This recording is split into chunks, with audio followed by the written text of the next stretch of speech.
My hands were trembling as I watched the chaos unfold around my carefully decorated dining table.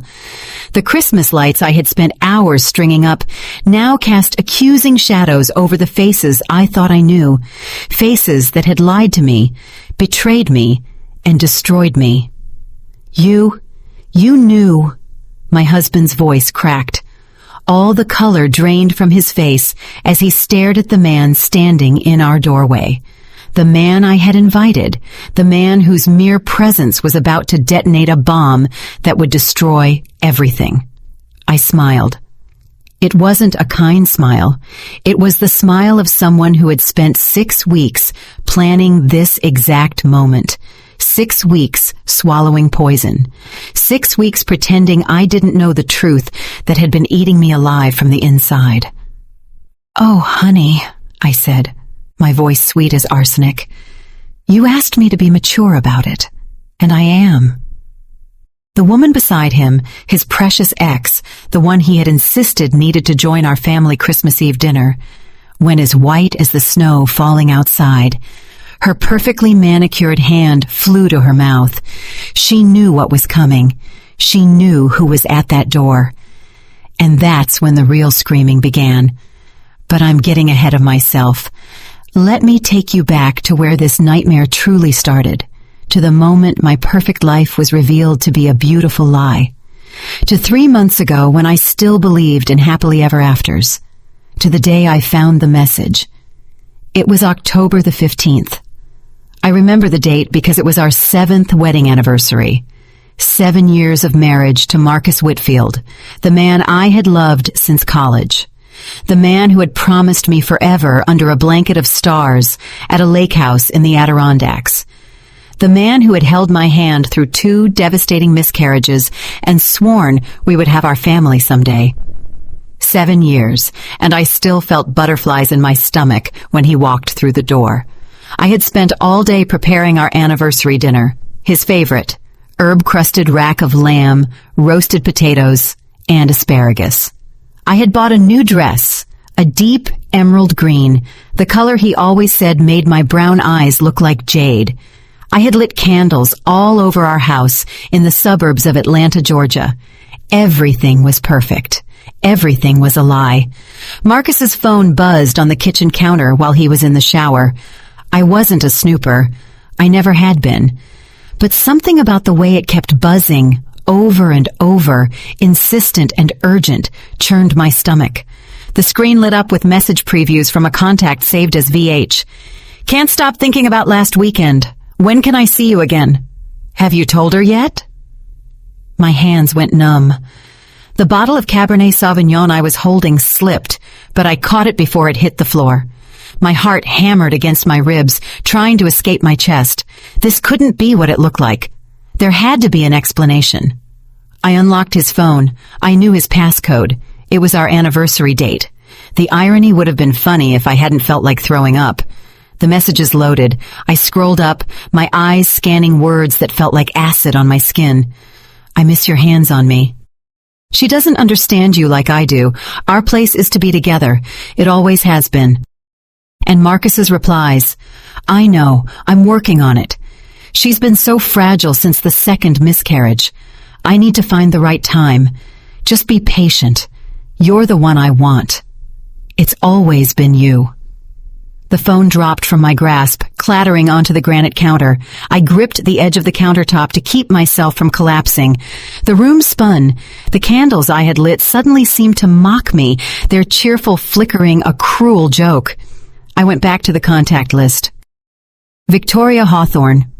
Victoria, his ex-girlfriend from college, the one he had dated for 3 years before we met, the one he told me they were still friends with, but that it was completely platonic, the one who occasionally liked his Facebook posts, something I'd always dismissed as harmless. I reviewed the messages. The conversation went back 6 months. 6 months of late-night texts, 6 months of "I love you" and "I miss you." 6 months of planning a future together, while I was home crying over the children I couldn't have, believing my husband was at the office working late. There were pictures. I shouldn't have opened them, but I couldn't stop myself. Victoria in lingerie, Victoria in what looked like a hotel room.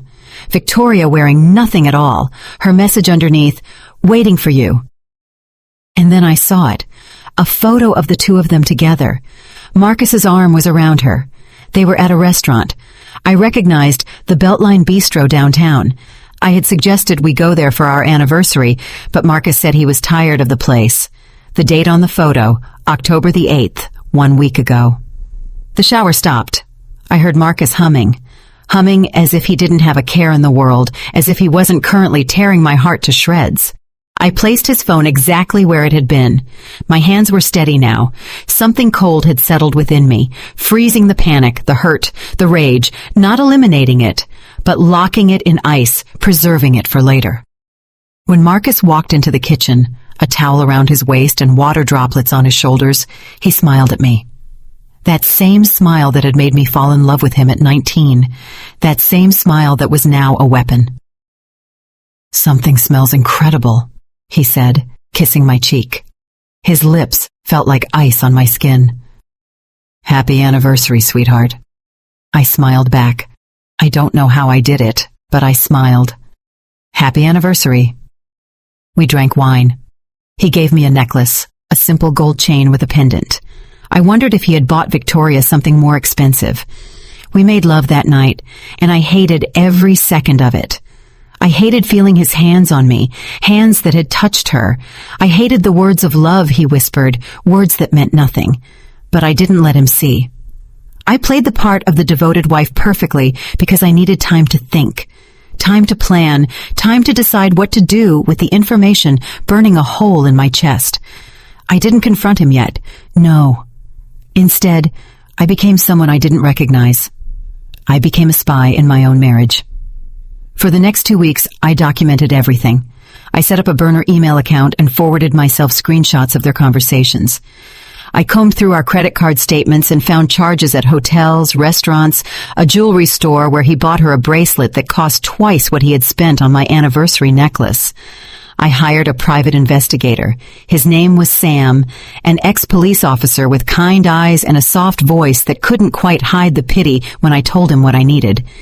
He was expensive, but I had my own money. I worked as a graphic designer from home and had been saving for years. Sam followed Marcus for a week. The evidence he collected was exhaustive and devastating. Photos of Marcus and Victoria meeting at hotels, videos of them kissing in parking garages, call logs that lasted for hours, always when Marcus claimed to be in meetings. But Sam found something else, something that changed everything. He handed me a folder across the table at the coffee shop where we met, his expression grave. "Mrs. Whitfield, there's something you need to see." Inside the folder was a printout of a Facebook post, Victoria's post from 2 days ago. The privacy setting was set to friends only, which explained why I hadn't seen it. Sam had his methods. The post showed a photo of a ring, a diamond engagement ring on Victoria's finger. The caption read, "He finally asked. Can't believe I get to marry my best friend. Cheers to new beginnings. Engaged." The comments were filled with congratulations, but it was one comment in particular that chilled my blood. "Can't wait to meet him.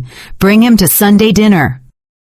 Naomi Hawthorne, Victoria's mother. She didn't know who the fiancé was, which meant Victoria hadn't told her family she was engaged to a married man. "There's more," Sam said quietly. He slid another document across the table. "I ran a background check on Victoria Hawthorne. She's not just your husband's ex-girlfriend." I stared at him, my throat tight. "What do you mean?" "She's a family therapist. She specializes in marriage counseling." He paused, letting the information sink in. "And she's published in several journals about ethics in professional relationships. She's built her whole career on being an expert in healthy relationships." The irony was so brutal it almost made me laugh. Almost. "And the man she says she's engaged to," I said slowly, "she can't tell his family he's Marcus because he's still married to you," Sam finished. "So either she's lying about the engagement or—" He hesitated. "Or he's planning on leaving me," I whispered. The lamb I had eaten threatened to come back up. Sam's expression softened. I'm sorry, Mrs. Whitfield, but yes, that's what the evidence suggests. I looked at the photo of the ring. It was beautiful. Platinum band, emerald-cut diamond, probably 3 carats. Marcus and I had been saving up for a down payment on a bigger house, one with enough rooms for the children we planned to have. I had been putting money away from every paycheck, sacrificing things I wanted because our future was more important. Apparently, he had been saving too, only not for our future, but for hers. "There's one more thing," Sam said. He looked uncomfortable now, as if he were about to deliver the blow he knew would shatter me. "I tracked his movements over the last 6 months, cross-referenced them with the calendar you provided." He pulled out a timeline. My eyes scanned the dates, and then I saw it. June the 15th, the day of my second miscarriage, the day I was in the hospital, bleeding, terrified I was dying. The day Marcus said he had to leave for a few hours for a work emergency. Sam had circled the date. Next to it was a time-stamped photo, 2:47 p.m., Marcus and Victoria checking into a Marriott hotel. While I was losing our baby, he was with her. The coffee shop blurred. I couldn't breathe. Sam was talking. His voice sounded distant, asking if I was okay, if I needed water, but all I could see was that date, June the 15th, the worst day of my life, and he had chosen to spend it with her. "Mrs. Whitfield." Sam's hand was on my arm, gentle but firm. "Breathe. Just breathe." I inhaled once, twice. Slowly the world came back into focus. "I'm fine," I lied.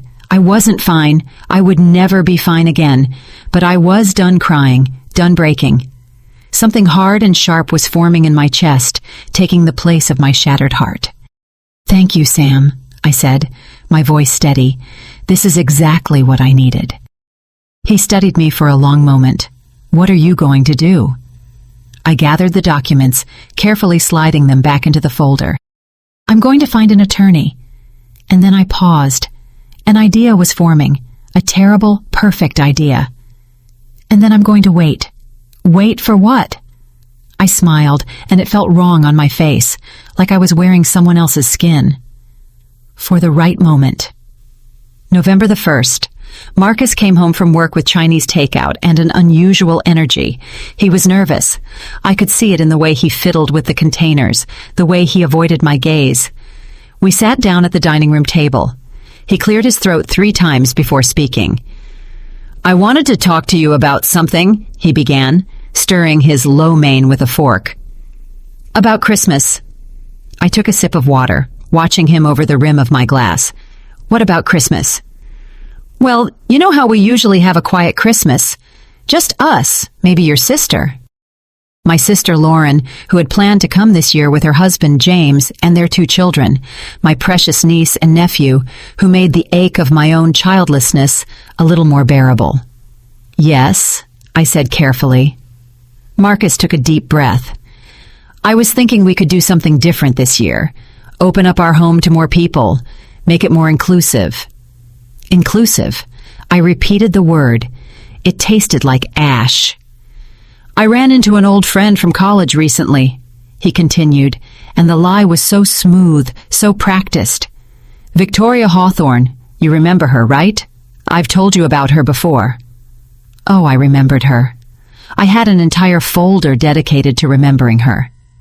"Vaguely," I said. "Well, she's going through a hard time. Her whole family is in Tampa, and she can't travel this year because of work. She's going to be alone on Christmas." He finally looked at me, his eyes pleading. I thought it would be nice to invite her to join us.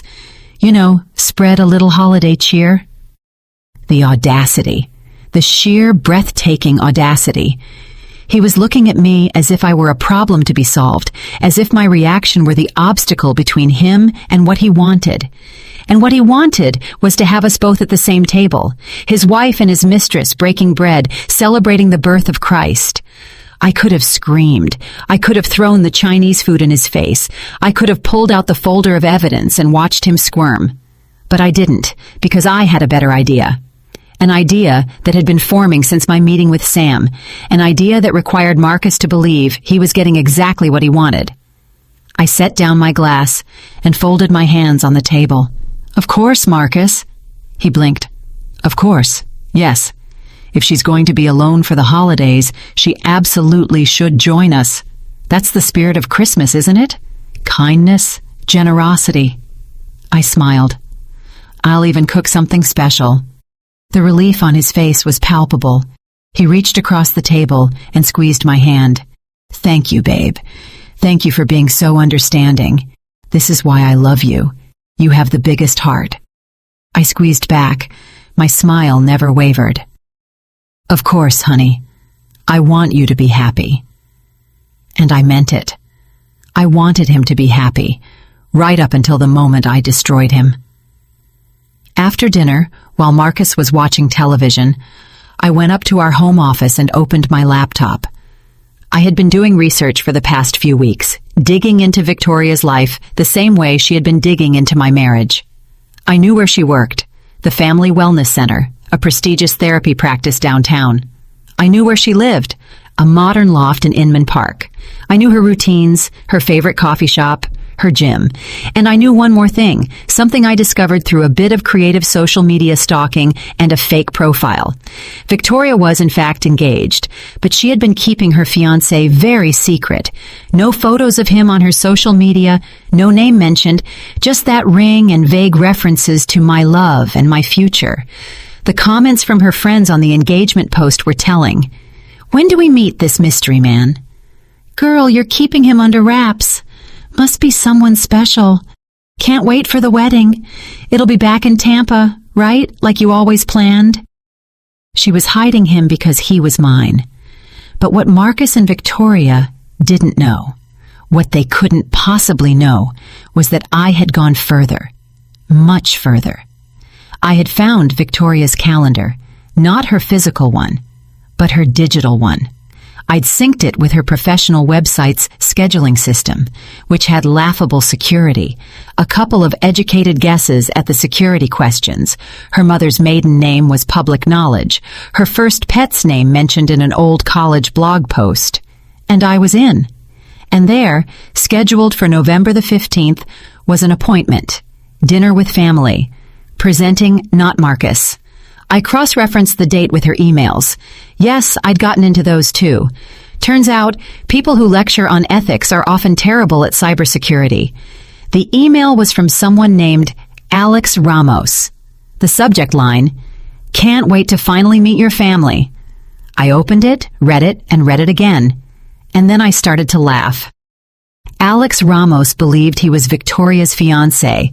His emails were filled with love and excitement for their future. He had proposed to her in August near the Great Lakes. He was a pediatric surgeon. He'd moved to Atlanta 6 months ago from Chicago. He had no idea that the woman he loved was sleeping with another man. Victoria was playing two hands. She had accepted Alex's proposal, worn the ring he gave her, made plans to introduce him to her family, and all the while, she was sleeping with Marcus, promising Marcus a future, playing Marcus like a fiddle. I couldn't understand it at first, but then I looked at the financials Sam had provided. Marcus made good money as a senior software engineer, but it wasn't surgeon money. Alex probably earned 4 or 5 times Marcus's salary. Victoria was keeping her options open.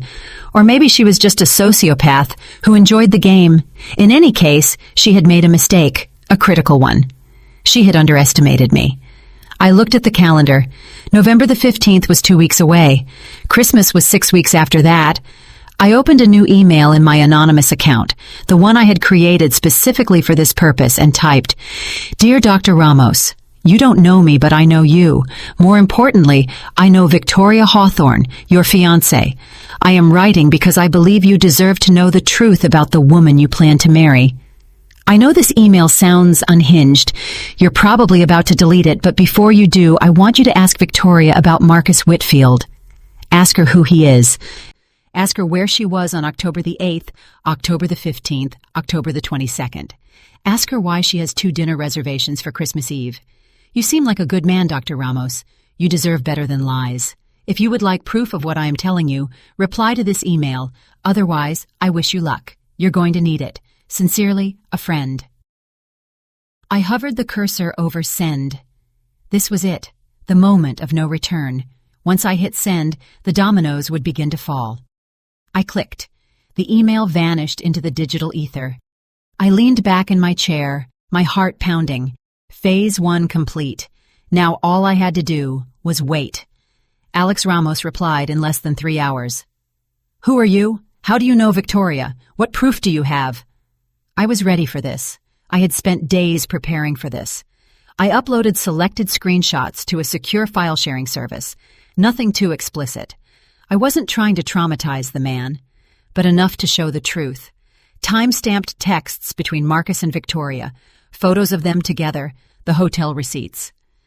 I sent him the link with a single line. "I'm sorry. You deserve better." He didn't reply immediately. I imagined him opening the files, his world crumbling just as mine had weeks ago. I felt a pang of guilt. He was an innocent in all of this, collateral damage. But he needed to know, and more than that, I needed him to know because Alex Ramos was the final piece of my puzzle. 3 days later, another email. I confronted her. She denied everything. Said you're a crazy ex of mine trying to cause trouble. But the photos? I don't know what to believe. Who are you? Why are you doing this? I had expected the denial. Victoria was a professional manipulator. Of course she would try to gaslight him. I replied, "I am not his ex-girlfriend. I am Marcus Whitfield's wife. Check the marriage license if you don't believe me. Marcus Whitfield and I, married 7 years ago in Atlanta, still legally married, still living together, still sharing a bed. Victoria is sleeping with my husband. She has been for 6 months, and she plans to spend Christmas Eve with us, with me, at my house, at my table, eating the food I cook. You and I are victims here, Dr. Ramos. We are both being manipulated by the same 2 people. But unlike you, I am not going to stand by and allow it to continue. My husband has invited Victoria to our Christmas Eve dinner. He told me to be mature about it. He thinks I don't know. He thinks I'm the naive wife who will smile and serve coffee to his mistress. Here's what I propose. You and I give them exactly what they want. A lovely Christmas dinner. All of us together. One big, happy family. They want to have their cake and eat it too. Let's give them an indigestion they'll never forget. If you are interested in ensuring the truth comes out, reply to this email. If not, I understand. You can delete this and try to move on with your life. But they are not going to win. Not without consequences. The choice is yours." I sent it and waited. This was the gamble. Alex could go to Victoria, show her the emails, warn her. He could ignore me entirely. He could even go to the police, though I hadn't done anything illegal. Or he could do what I hoped he would do. 2 days passed, then 3. I started to think I had miscalculated, that Alex Ramos would choose the path of least resistance, cut his losses, break up with Victoria, move on. Then, on the 4th day, my phone buzzed with a new email notification. "Count me in, Jimmy Canitas Skiaga." I smiled. Not a nice smile. The smile of a woman who had found her accomplice in vengeance.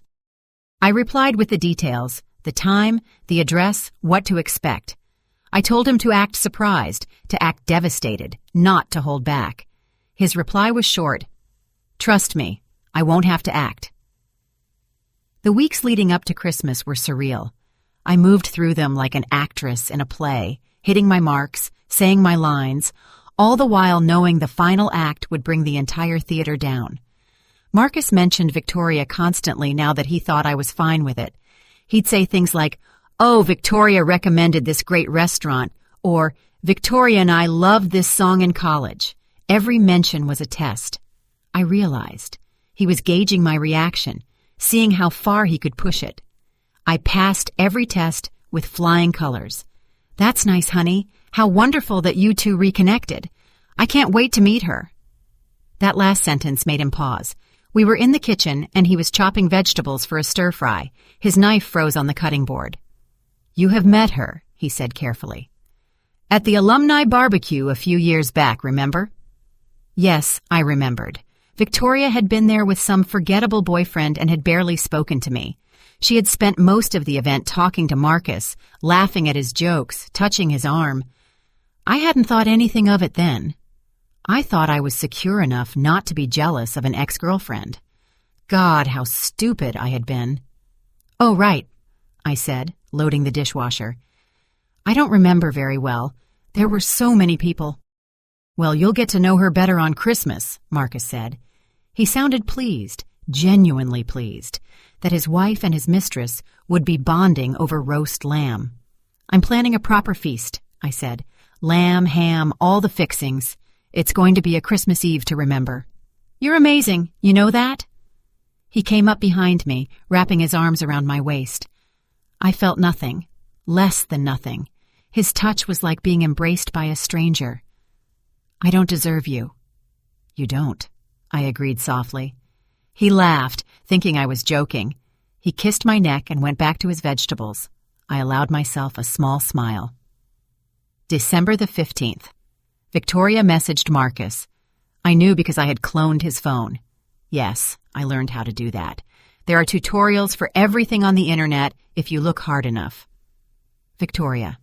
Counting down to Christmas Eve. What should I bring, Marcus? Marcus. Just yourself. My wife is taking care of everything. Victoria. Is she really okay with this? Doesn't she find it weird? Marcus. Alara is a saint. She trusts me completely. She suspects nothing. Victoria. Luckiest man in the world. I'll play the perfect grateful guest. And you're still coming over to my place afterward, right? I have a special gift for you. Marcus. Wouldn't miss it for the world. Love you, Victoria. Victoria. Love you more. I read the conversation in the bathroom, sitting on the edge of the tub, my hands shaking with cold rage. He planned to leave our Christmas Eve dinner to go sleep with her, to exchange gifts with her, while I cleaned the dishes and pretended everything was fine. I forwarded the screenshots to Alex.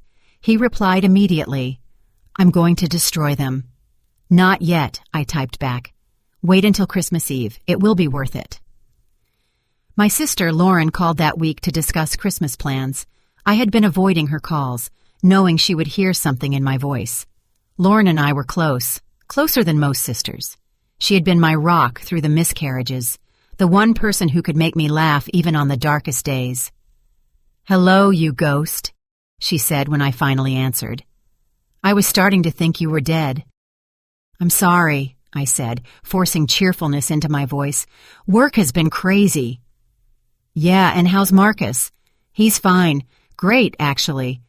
You're a terrible liar. What's wrong? I closed my eyes. I wanted to tell her. I wanted to sob into the phone and spill everything, but I couldn't. Not yet. Lauren would want to fix it, to confront Marcus, to protect me, and that would ruin everything. Nothing's wrong, I said. Just stressed about the holidays. Actually, that's what I wanted to talk to you about. Change of plans for Christmas Eve. Ooh, not disappointed. We're not coming? No, you're coming. But Marcus invited an old college friend who was going to be alone, so it'll be a bigger group than planned. No problem. The more the merrier. Who's the friend? Her name is Victoria. She's his ex-girlfriend, actually. Silence. Then, excuse me? What? He invited his ex-girlfriend to family Christmas Eve dinner? It's not like that, I said quickly. They're just friends now. She's going through a hard time. We're being charitable. Uh-huh. And you're okay with this? Of course. Why wouldn't I be? Because you're a human being with normal emotions. Lauren's voice was sharp.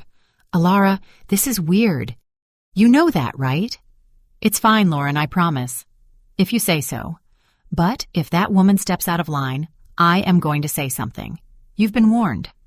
I smiled. A real smile this time. Noted. See you on Christmas Eve. We'll be there, and I'm watching this Victoria like a hawk. After hanging up, I sat there, the phone in my hand. Lauren's protective anger on my behalf had cracked something in the ice surrounding my heart. For a moment, I allowed myself to feel it. The pain, the betrayal, the devastating loss of the man I had loved. Then I suppressed it. There would be time for mourning later. Right now, I had work to do. I opened my planning document. Everything was falling into place. Alex was set to arrive at 9:30 p.m., a half hour after dinner started. I had given him a code for the side entrance. Our house had a smart lock system that allowed for temporary codes. He would let himself in, following the sound of voices to the dining room. The look on their faces would be priceless. But the reveal was only the beginning. I had more planned, much more. I had contacted an attorney, the best divorce lawyer in Atlanta, according to her reputation. Her name was Vivian Porter, and she had a 98% success rate in getting her clients exactly what they deserved. Our consultation had been illuminating. Adultery doesn't factor into divorce law in Georgia like it does in some places, she had explained. Georgia is a no-fault state. However, infidelity can affect alimony. And if you can prove he used marital assets on the affair, and those hotel and jewelry receipts suggest he did, we can make a compelling case for you to receive a larger share of the marital estate. I don't want alimony, I told her. I have my own income. What I want is the house, and I want him to pay for what he did. Vivian had smiled. It reminded me of my own smile these days, sharp and cold. I think we can arrange that, especially if we can demonstrate emotional distress. The affair during your miscarriage, for example. A judge would find that particularly egregious. I had left her office with her retainer paid and the divorce papers ready to be filed. I was just waiting for one thing, Christmas Eve dinner. Because I didn't just want a divorce. I wanted witnesses. I wanted everyone to know what Marcus and Victoria had done. I wanted their shame to be public and permanent. Vivian had cautioned me. Are you sure about this approach? It's going to be painful for you too, even humiliating. You could simply file discreetly and move on. But I didn't want to move on discreetly. I wanted them to suffer as I had suffered. I wanted them to lose things as I had lost things. Marcus had taken my trust, my security, my dreams of a family. He had made me doubt myself, made me feel like I was crazy for being fragile after the miscarriages, all while he was betraying me in the worst way possible. Victoria had built a career helping people heal their relationships. She positioned herself as an expert on ethics and trust, and all the while she was destroying another person's marriage, sleeping with another person's husband. They both deserved a hard fall. December the 23rd. 2 days before Christmas Eve, I went to the grocery store and bought everything I needed for dinner. The woman at the checkout commented on my haul. Big Christmas celebration? She asked cheerfully. Oh, it's going to be unforgettable. That night, Marcus came home late. He kissed my forehead and said he'd been at a colleague's farewell party. The lie came so easily to him now.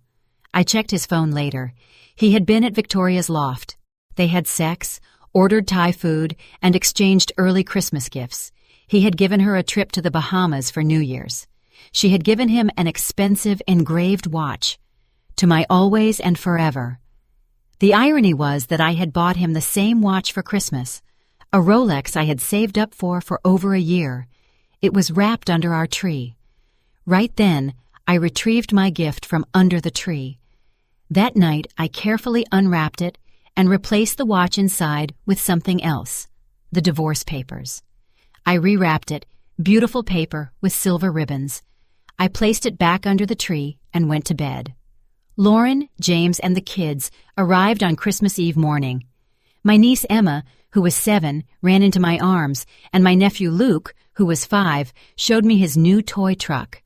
I held them tight, breathing in the smell of small child, sugar, shampoo, and pure innocence. Aunt Alara, are you crying? Emma asked, touching my cheek. Tears of joy, I told her. I'm just so happy to see you.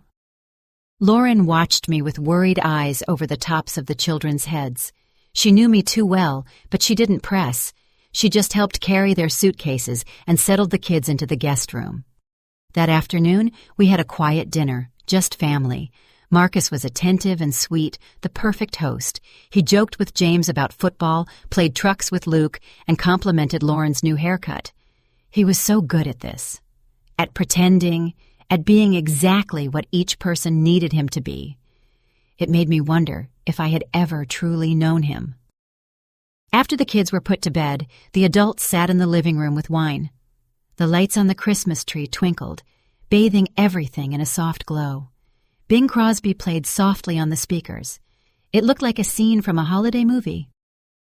"Well," Lauren said, swirling her wine, "tell us about this Victoria who's coming tomorrow." Marcus looked at me. I smiled, encouraging him. "She's an old college friend," he said. "We dated for a while, but that was ages ago. Ancient history. She's just having a rough patch now, family issues, and I thought it would be nice to include her." "That's very generous," James said. "That's us," I said, raising my glass. "Generous to a fault." Marcus clinked his glass against mine, oblivious to the edge in my voice. Lauren, however, caught it. Her eyes narrowed slightly. "And you're fine with this?" she asked me directly. "Your husband's ex at Christmas Eve dinner?" "Why wouldn't I be?" I asked. "I'm secure in my marriage, right, honey?" "Absolutely," Marcus said, putting his arm around me. I leaned into him, playing my part, but I was counting the hours, less than 24 hours, until the performance of my life. "Well, I look forward to meeting her," Lauren said, and there was something in her voice, a warning, perhaps, or a promise. "It will be interesting," I said softly. "It definitely will." That night, I lay in bed beside Marcus, listening to him breathe. He fell asleep easily, as always, no guilt tormenting him, no conscience keeping him awake.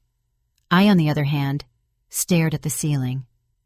I thought about all the Christmas Eves we had spent together, the first one in our tiny apartment, so poor we could barely afford gifts, but so in love it didn't matter. The one after the first miscarriage, both of us grieving, holding each other, promising we would try again. Last year, hopeful again, talking about how next Christmas we might have a baby to celebrate with. It had all been a lie, or at least it had become one. Maybe he had loved me once, truly, but somewhere along the way, I stopped being enough. No, that wasn't right. It wasn't about me not being enough. It was about him being broken. He was selfish. Tomorrow, everyone would see it. Tomorrow, the mask would come off. I turned over and finally drifted into sleep. My dreams were full of broken glass and red wine spreading like blood. I woke up at 6 o'clock in the morning. Adrenaline coursed through my veins. Today was the day. I showered, dressing carefully. I chose a red dress, festive, appropriate, but also bold. War paint for the battle ahead. I put on my makeup with special care. If I was going to burn my life to the ground, I was going to look good doing it. In the kitchen, I began to cook. The lamb in the oven, the potatoes peeled and boiling, the green bean casserole assembled, the honey-glazed ham ready.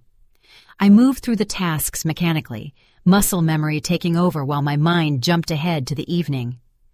Lauren came downstairs around 8, drawn by the smell of coffee and cinnamon rolls. "You're up early," she said, pouring a cup.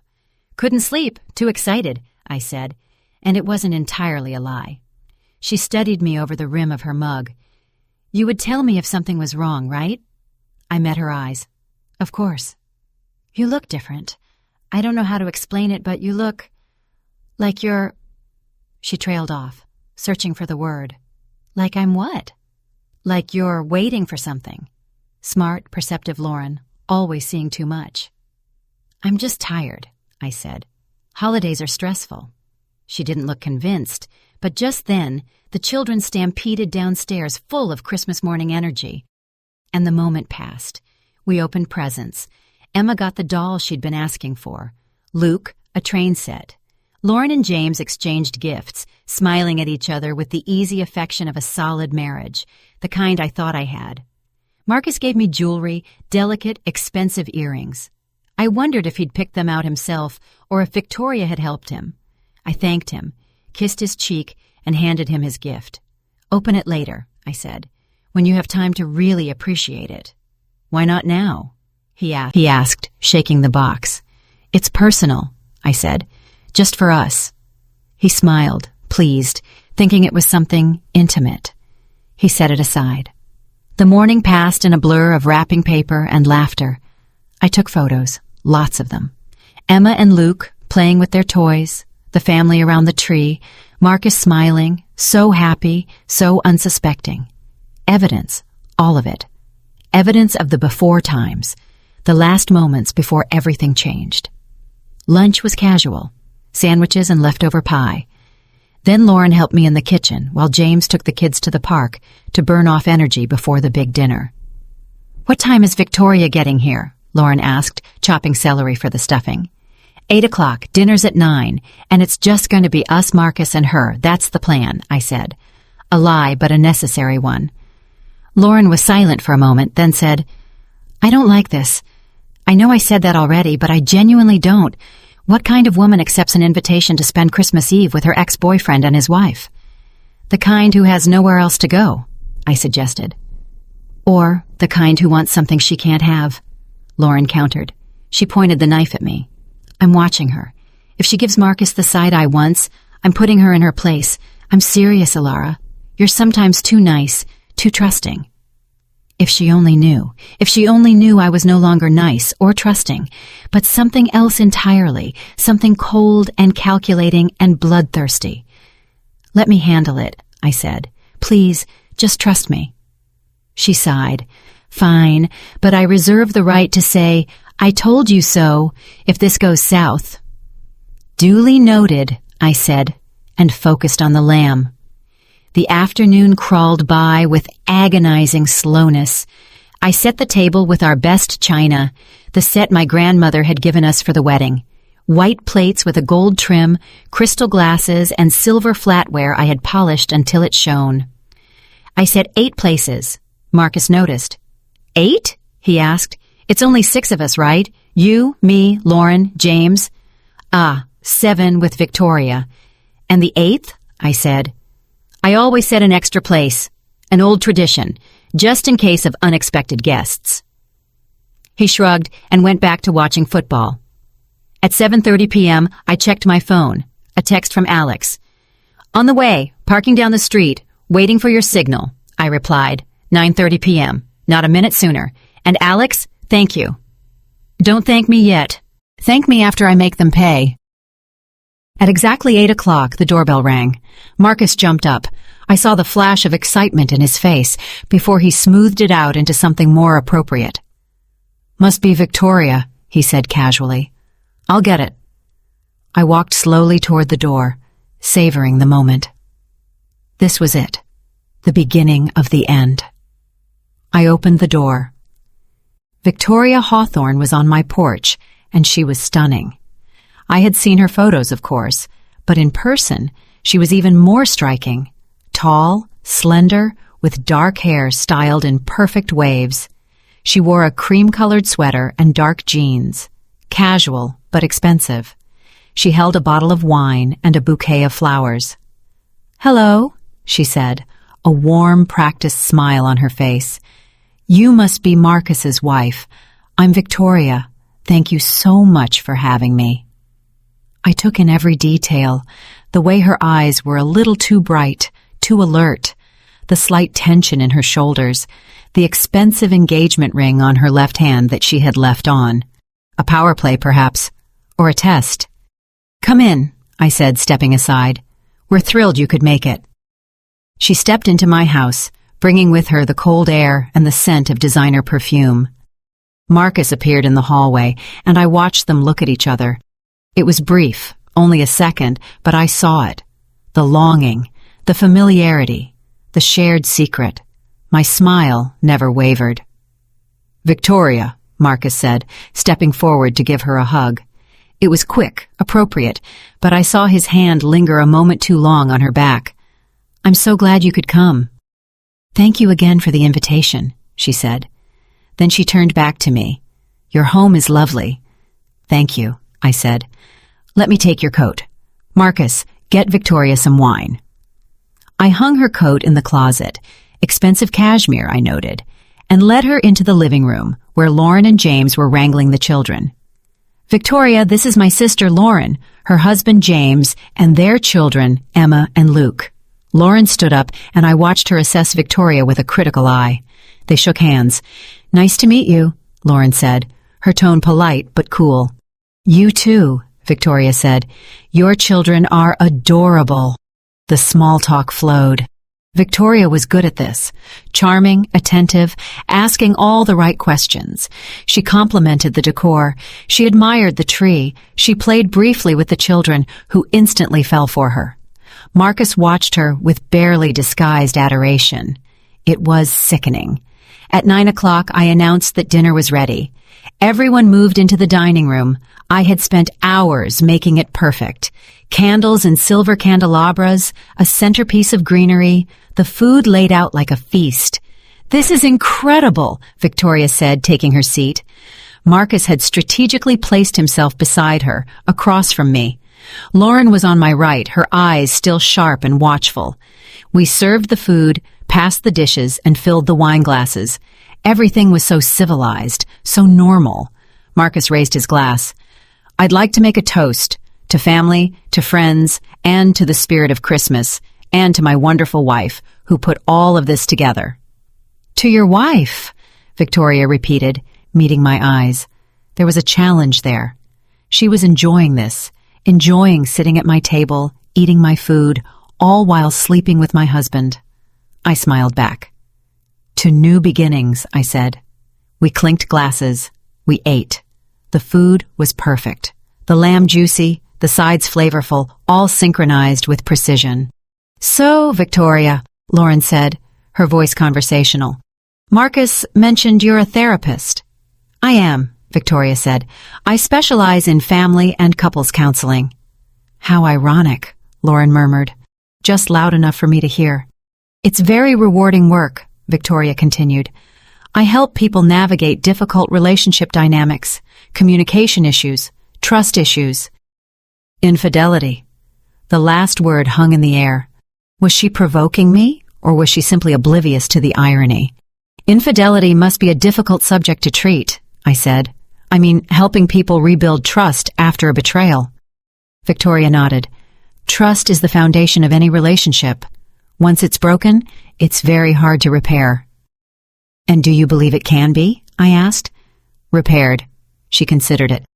"Sometimes, if both parties are committed to the truth, but often the betrayal is just a symptom of deeper issues. Sometimes relationships end because they were never meant to last." "Wow," I said. "What a depressing thought." "I prefer to think of it as realistic," she said. Marcus watched our exchange nervously. He sensed something, but he couldn't pinpoint it. 9:25, 5 minutes. My phone was in my pocket. I had given Alex the code to the side door. I told him exactly when to arrive. All I had to do was send the message. "Excuse me," I said, rising. "I need to check on the dessert." I went to the kitchen, pulled out my phone, typed now, and sent it. Then I took a deep breath, smoothed my dress, and walked back into the dining room with a smile. "Dessert will be ready in a few minutes," I said. "But first, I have a surprise." Marcus looked up, curious. "A surprise?" "Yes. Remember how you said we should be more inclusive this Christmas? Make it more festive?" "Yes," he said slowly. "Well, I took your advice. I invited someone else to join us. Someone I thought should be here." Victoria's fork stopped halfway to her mouth. Her eyes met mine, and for the first time, I saw a flicker of fear. "Who?" Marcus began. The side door opened. Footsteps in the hall. Everyone turned. Alex Ramos walked into the dining room. He was tall, handsome in the way surgeons often are, neat and professional. He wore a dark sweater and jeans. His eyes were bloodshot, as if he had been crying or hadn't slept. He looked at Victoria. "Hello, sweetheart," he said, his voice eerily calm. "Surprise?" Victoria went white. The blood drained from her face so completely I thought she might faint. "Alex," she whispered. "What? What are you doing here?" "What am I doing here?" His laugh was brittle. "I was invited by your lover's wife." Marcus shot up so fast his chair clattered backward. "What is going on?" "Sit down, Marcus," I said softly. "We've just started." "Who is this?" Marcus demanded, looking between Alex and me. "This," I said, "is Dr. Alex Ramos, Victoria's fiancé, or didn't you know she was engaged?" The room went silent. Lauren's jaw dropped. James looked confused. The children, thankfully, were in the other room watching a movie. Marcus spun toward Victoria. "Fiancé?" Victoria was shaking her head. No, Alex, what is she talking about? Why are you here?" "Don't you dare," Alex said, his voice sharp. "Don't you dare lie to me anymore. I've seen the evidence. I've read the messages. I know about Marcus. I know everything." "Messages," Marcus said, his face changing color now, red, white, and red again. "Victoria, what is he talking about?" "Oh, you don't know either." Alex turned to Marcus. "Your girlfriend here has been sleeping with both of us. You thought you were the only lover. I thought I was her faithful fiancé. Turns out we're both idiots." "That's not true," Victoria said, standing up. Her voice was shrill. "Alex, I don't know what she told you, but I didn't tell him anything he couldn't verify for himself." I cut in. "The photos of you and Marcus at the Beltline Bistro, the Marriott, those told the story perfectly." Marcus's eyes snapped to me. You knew." "Oh, honey," I said, my voice syrupy. "I've known for months." The silence that followed was deafening. "You knew," Marcus repeated, his voice hollow. "Since October the 15th, I said. Our anniversary. Remember the night you came home smelling like her perfume? I found the messages while you were in the shower." Lauren stood up. "Excuse me? What? Marcus, you've been cheating on my sister?" "Lauren, Marcus began, but she cut him off. "With this woman?" Lauren pointed at Victoria. "The one you invited to our family Christmas Eve dinner?" "It's not. I can explain." Marcus was lost, looking between all of us. "Oh, this is going to be good," Alex said, crossing his arms. "Please, Marcus, explain to all of us how you've been sleeping with my fiancé for 6 months. 6 months? I said, tilting my head. "Alex, honey, it's been longer than that. The messages go back 6 months, but they've been reconnecting for at least a year, haven't you, Marcus?" Marcus looked like he was going to vomit. "And Victoria," I continued, turning to her, "I have to say I'm impressed. Juggling 2 men at once, that takes skill. Alex here makes, 4 times Marcus's salary? But Marcus gives you that emotional connection, that history. Why choose when you can have both?" "You're crazy," Victoria said, but her voice was trembling. "I am. Let's see." I pulled out my phone. "I've documented everything. Texts, photos, hotel receipts. Marcus charged them all to our joint credit card, which was careless, but I guess he thought I was too stupid to notice." I started reading from my phone. "She doesn't understand you like I do. You're the one I want. It's always been you. I can't wait until we can be together openly." "Stop," Marcus said. "Oh, we've just gotten to the good part," I said. "June the 15th. Do you remember that date, Marcus?" His face told me he did. "For those who don't know," I said, addressing the room, "June the 15th was the day I had my second miscarriage. I was in the hospital, bleeding, terrified I was dying, and Marcus left.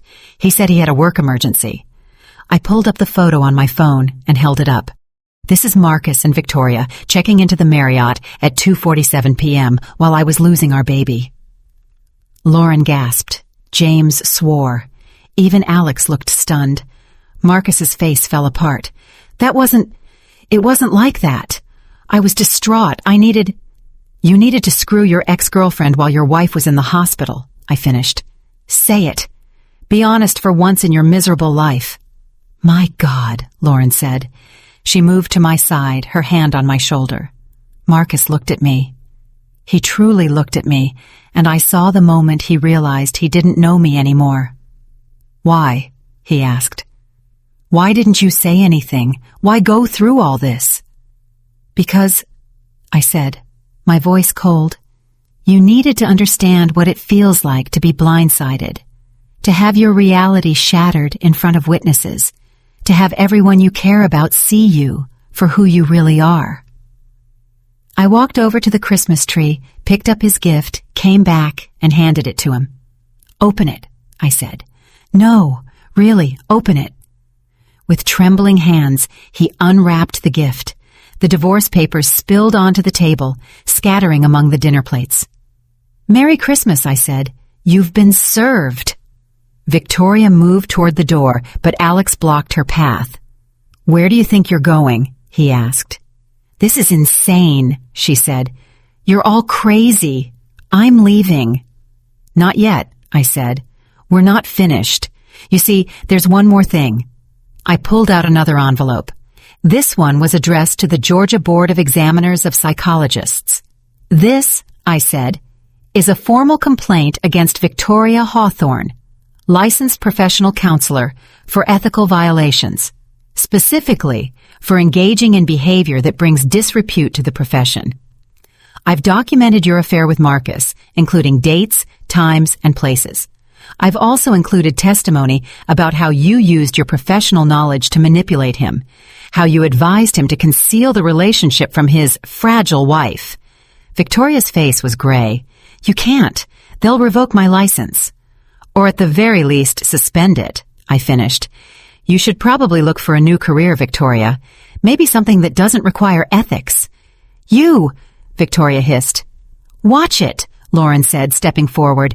"That's my sister you're talking to, the sister whose husband you were sleeping with, the sister whose hospitalization you used as an opportunity for a quick hookup."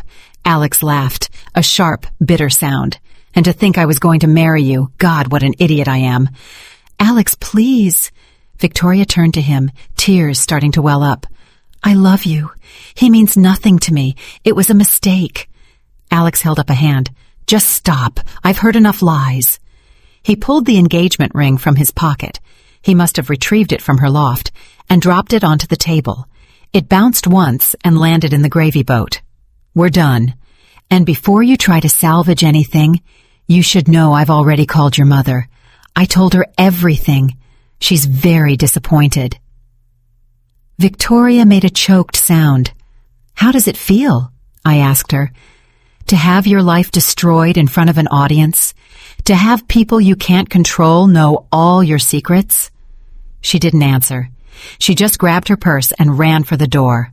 We heard it slam shut, an engine starting, tires squealing as she drove away.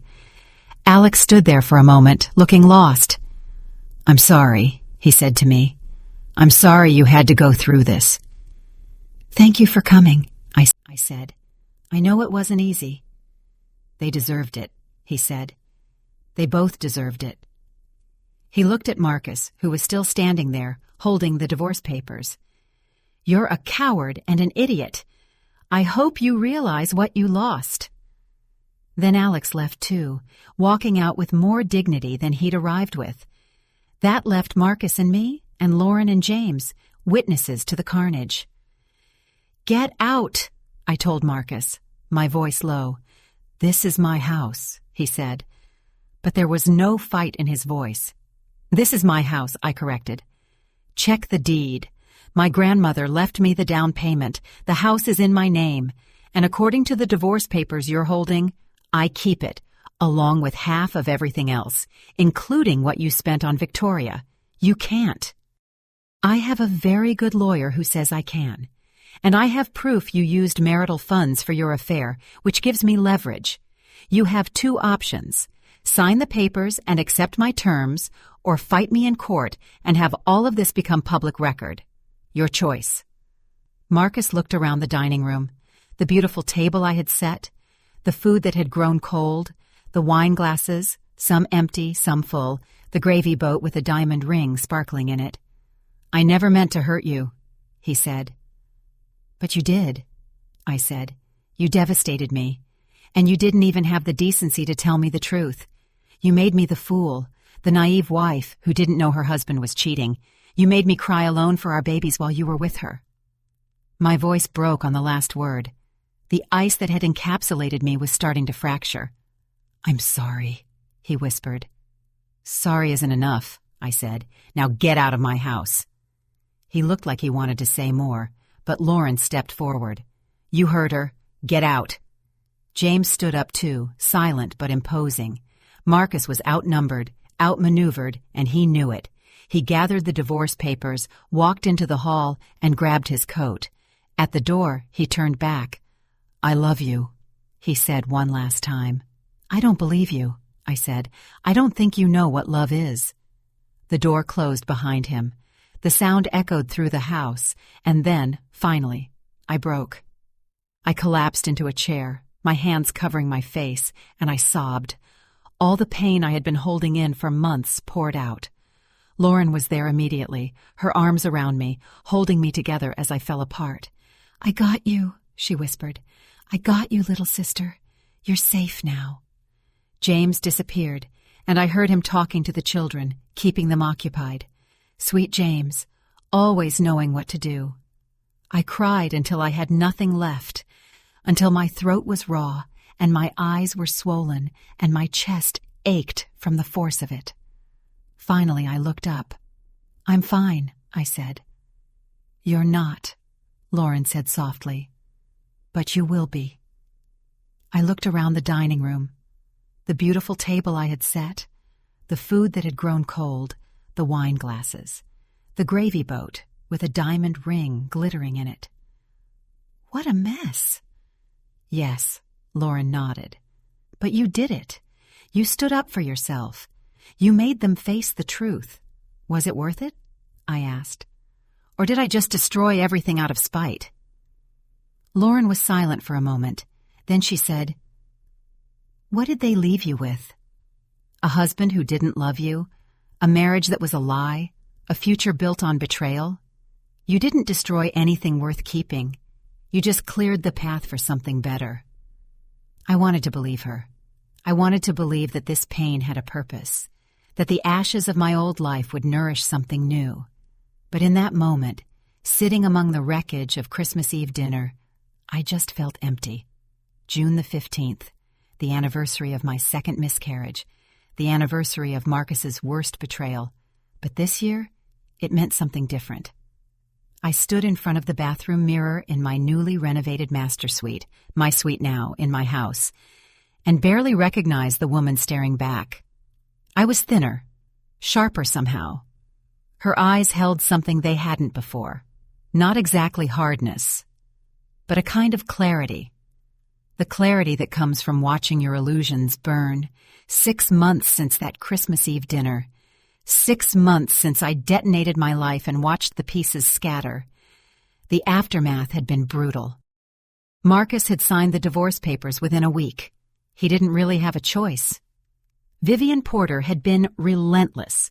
She cataloged every hotel charge, every dinner, every piece of jewelry he'd bought Victoria with our money.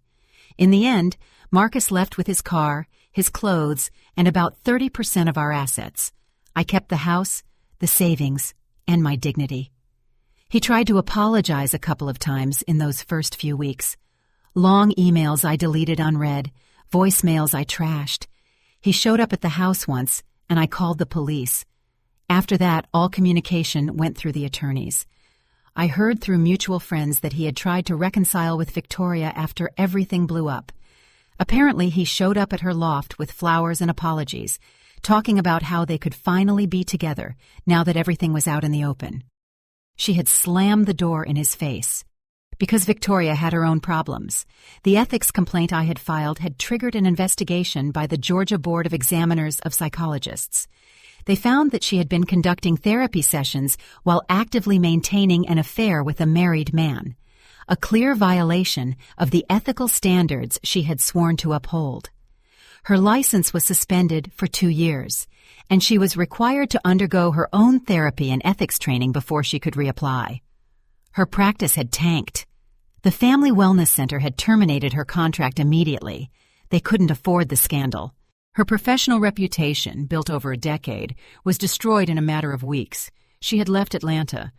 I heard she had moved back to Tampa, tail between her legs, to live with her mother, the woman who had been so disappointed to learn her daughter was a liar and a homewrecker. Alex had reached out to me once. About a month after Christmas, we met for coffee, 2 wounded soldiers comparing scars. "I still want to hate you," he had said, stirring his espresso, "for dragging me into that nightmare. But I can't. You saved me from making the biggest mistake of my life. How are you?" "And you?" I had asked him. He'd shrugged. "Some days are better than others. I loved her, or I loved who I thought she was. Turns out that person never existed." I had understood that completely.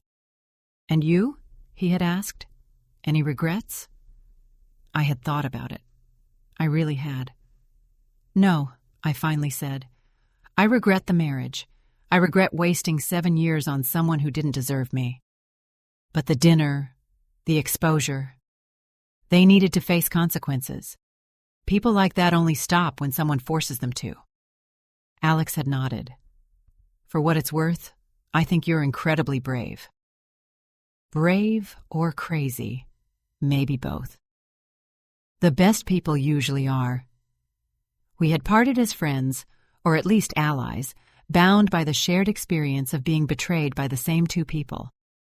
Now, 6 months later, I was still picking up the pieces, but I was also building something new. The house was different now. I had redecorated, exercising Marcus's presence room by room.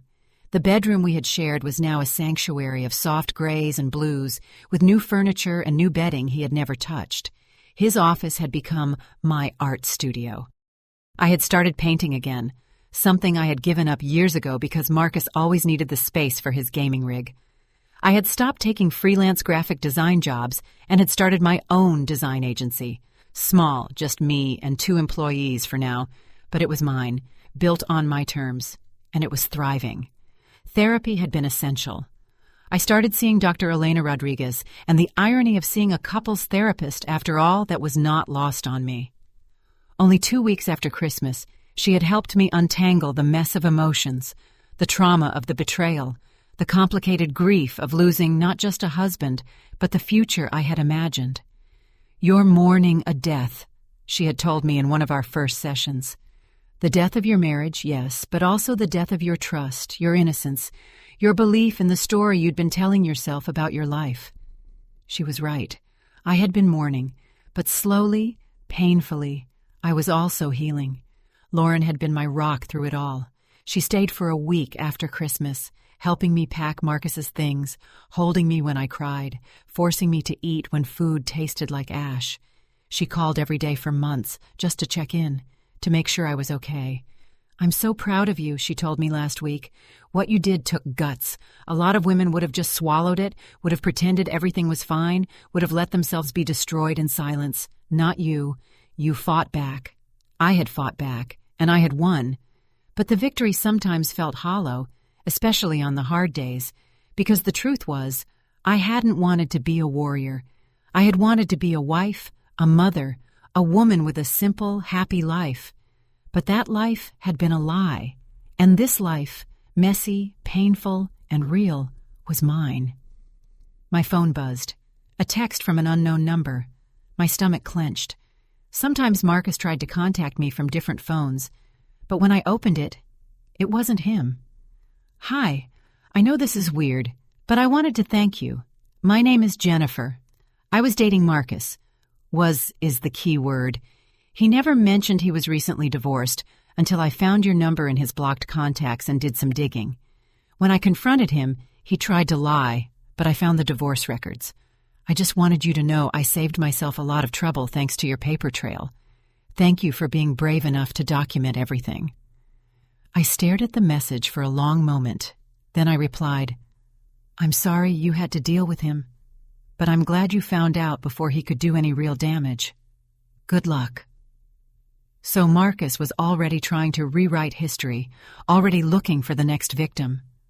The thought churned my stomach, but it also solidified my resolve. I had done the right thing, the brutal, painful, public thing, but the right thing. Because if I had divorced in silence, if I had kept his secrets, he would have walked away with his reputation intact, painting himself as the victim of a failed marriage. And Victoria would have continued her career counseling vulnerable people while being fundamentally dishonest. Instead, they had both faced real consequences. Not perfect justice, life rarely offers that, but a reckoning. I looked at the calendar on my phone, June the 15th. A year ago I was in the hospital losing a baby while my husband was with another woman. It had been the worst day of my life, but I had survived it. I had survived everything. I got dressed, pulling on my running gear. I had started running in February, needing an outlet for the rage and grief that still surfaced unexpectedly. Now, I ran 5 miles every morning, forcing my body until my mind went quiet. As I tied my sneakers, I thought of the woman I had been a year ago, naive, trusting, believing that love and loyalty were enough, believing that if I was good enough, patient enough, understanding enough, everything would work out. That woman was gone, dead and buried beneath the rubble of that Christmas dinner. The woman I was now understood that some people don't deserve patience, that being mature about disrespect is just another way of accepting abuse, that sometimes the only appropriate response to betrayal is scorched earth. I stepped out into the June morning. The air was fresh with the scent of the roses I had planted in the front garden. My roses, my garden, my life. I started running, my feet finding their rhythm on the familiar path through the neighborhood. As I ran, I felt something shift inside me. Not exactly forgiveness. I wasn't there yet. Maybe I never would be. But something close to acceptance. This was my story now, not the fairy tale I had imagined, but something more complex, more real. A story of betrayal and survival, of breaking and rebuilding, of vengeance and redemption. And unlike the story Marcus and Victoria had tried to write, where I played the fool, the obstacle, the woman too broken to notice what was happening right under her nose, this story was mine. I had taken control of the narrative. I had written the ending. Or perhaps not the ending. Perhaps just the end of one chapter and the beginning of another. My phone buzzed again. Another text, this time from Lauren. "Don't forget about dinner tonight at our house. James is grilling.